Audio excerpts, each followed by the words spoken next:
Welcome to my channel. Today we're going to finish up the calendar page for the month of October in my bullet journal. My October theme is Edgar Allan Poe, which has been so much fun to set up.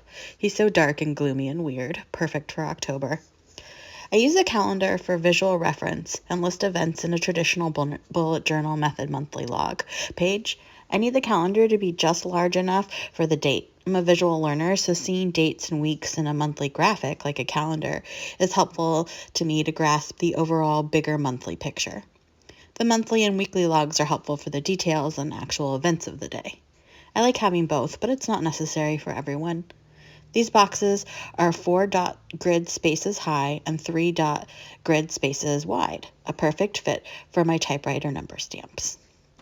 Since I'm going to be writing out the poem in a messy, old-fashioned looking script for most of the video, I thought I'd read Edgar Allan Poe's poem that inspired this page, The Raven. Side note, I started watching my yearly rewatch of Gilmore Girls this week, and I think I might have to fast forward to the Poe episode for some inspiration and quotes. Such a good episode. Now, on to the poem. The Raven by Edgar Allan Poe. Once upon a midnight dreary, while I pondered, weak and weary, over many a quaint and curious volume of forgotten lore, while I nodded, nearly napping, suddenly there came a tapping, as of some one gently rapping at my chamber door. "'Tis some visitor," I muttered, tapping at my chamber door. "Only this, and nothing more." Ah, distinctly, I remember, it was in the bleak December, and each separate dying ember wrought its ghost upon the floor. Eagerly I wished the morrow, vainly I had sought to borrow from my books surcease of sorrow, sorrow for the lost Lenore, for the rare and radiant maiden whom the angels named Lenore, nameless here for evermore. And the silken, sad, uncertain rustling of each purple curtain thrilled me, filled me with fantastic terrors never felt before, so that now, to still the beating of my heart, I stood repeating, "'Tis some visitor entreating entrance at my chamber door, some late visitor entreating entrance at my chamber door. This is it, and nothing more."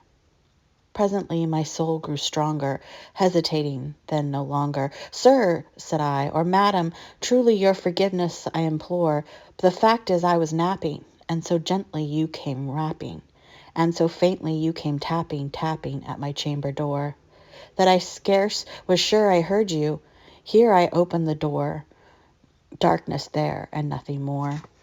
Deep in the darkness peering, long I stood there wondering, fearing, doubting, dreaming dreams no mortal ever dared to dream before. But the silence was unbroken, and the stillness gave no token, and the only word there spoken was the whispered word, Lenore. Then I whispered, and an echo murmured back the word, Lenore. Merely this, and nothing more.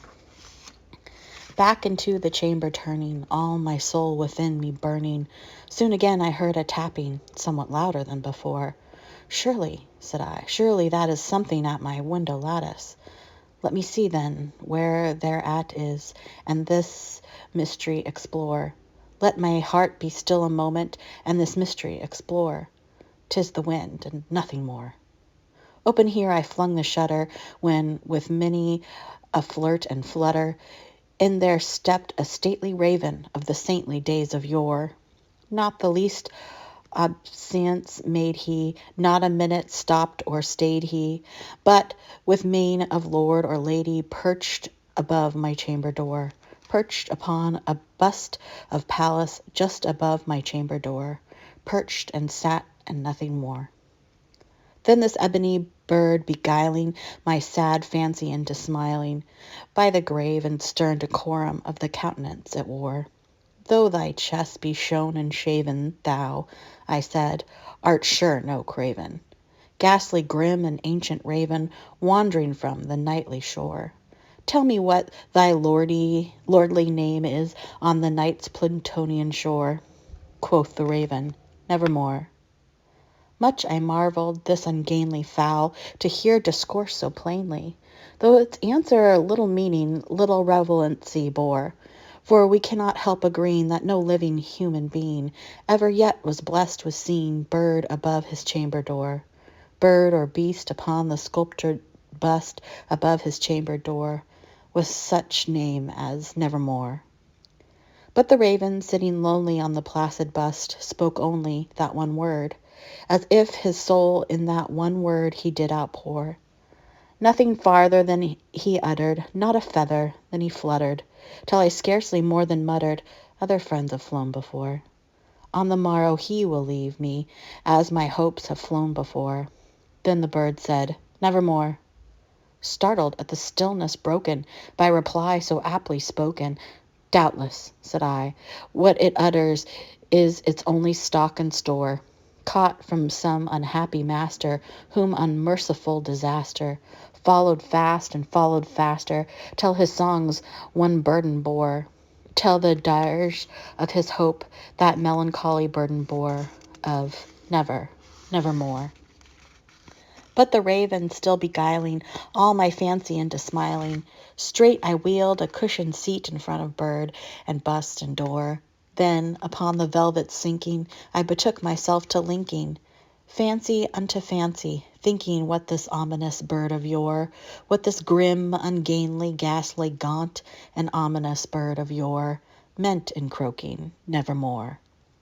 This I sat engaged in guessing, but no syllable expressing, to the fowl whose fiery eyes now burned into my bosom's core. This and more I sat divining, with my head at ease reclining, on the cushion's velvet lining, that the lamplight gloated o'er, but whose velvet violet lining with the lamplight gloating o'er, she shall pass, nevermore. Then methought the air grew denser, perfumed from an unseen censer, swung by seraphim whose footfalls tinkled on the tufted floor.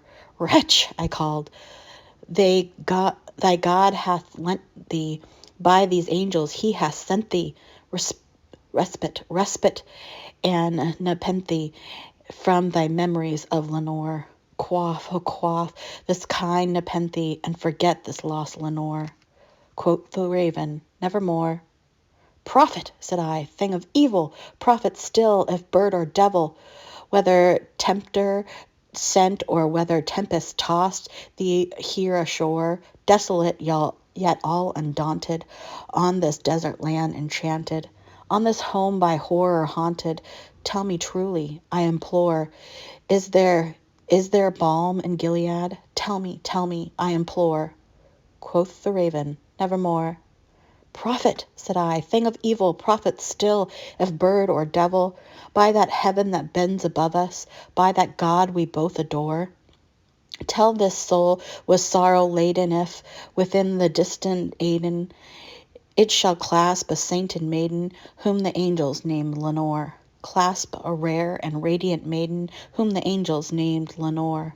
Quoth the raven, Nevermore.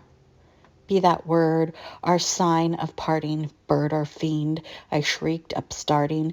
Get thee back into the tempest and the night's Plutonian shore. Leave no black plume as a token of that lie thy soul hast spoken. Leave my loneliness unbroken. Quit the bust above my door. Take the beak from out my heart, and take the form from off my door. Quoth the raven, Nevermore. And the raven, never flitting, still is sitting, on the pallid bust of Pallas just above my chamber door.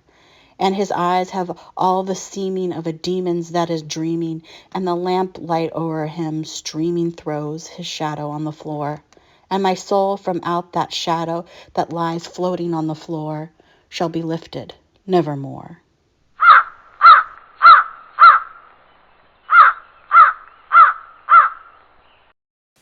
Ooh, it's so dark and creepy and eerie and spooky. I just love it.